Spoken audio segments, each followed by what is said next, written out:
From the Newstalk ZB newsroom, this is Newsfix. In this update, fears things will only get worse inside Gazan hospitals as fuel supplies run dry. Crucial life support machines are having to be switched off, putting at risk at least 2,000 cancer patients and 130 newborn infants in incubators, according to the UN. Meanwhile, the Palestinian Red Crescent reports tanks are firing from just 20 metres away at Al-Quds Hospital. Save the Children spokesperson Jackie Southey says the death toll will likely exponentially rise. So very simply, these hospitals need fuel to function and they need a ceasefire so that they can operate without the threat of constant bombardment. Auckland police investigating the Ellerslie murders have revealed Mei Han Chong died from blunt force injuries to her head. A post-mortem's been completed after police found her body in a bush area in Greenhithe overnight on Thursday. Her husband, Joseph Kwok, was allegedly stabbed at his Ellerslie home last Sunday. 2 Glenfield men have been charged with murder and remain in custody. The incoming government's being urged to consider a pilot screening program for prostate cancer as coalition talks continue between National ACT and New Zealand First.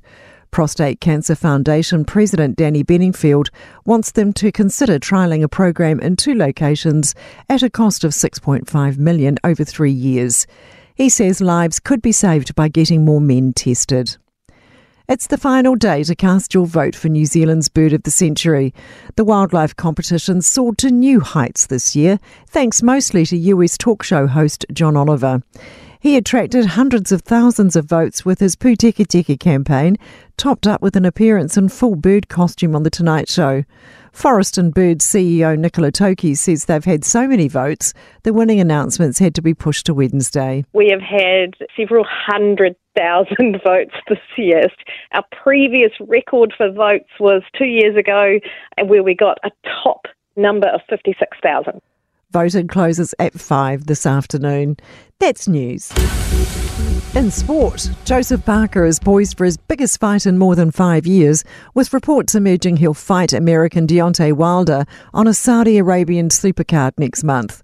The Kiwi heavyweight who knocked out Simon Keane a fortnight ago in Riyadh will fight former WBC title holder Wilder on the co-headline act.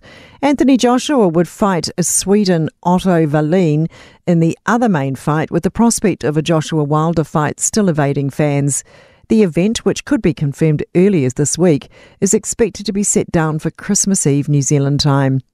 Track cyclist Elise Andrews has won the UCI Champions League sprint title after claiming victory in the London event to wrap up the crown. Andrews did enough in the women's sprint to claim the season-long title before the competition-ending Kieran, which she also claimed to add the icing to the cake. That's sport. I'm Sandy Hodge. For more news, listen to Newstalk ZB live on iHeartRadio.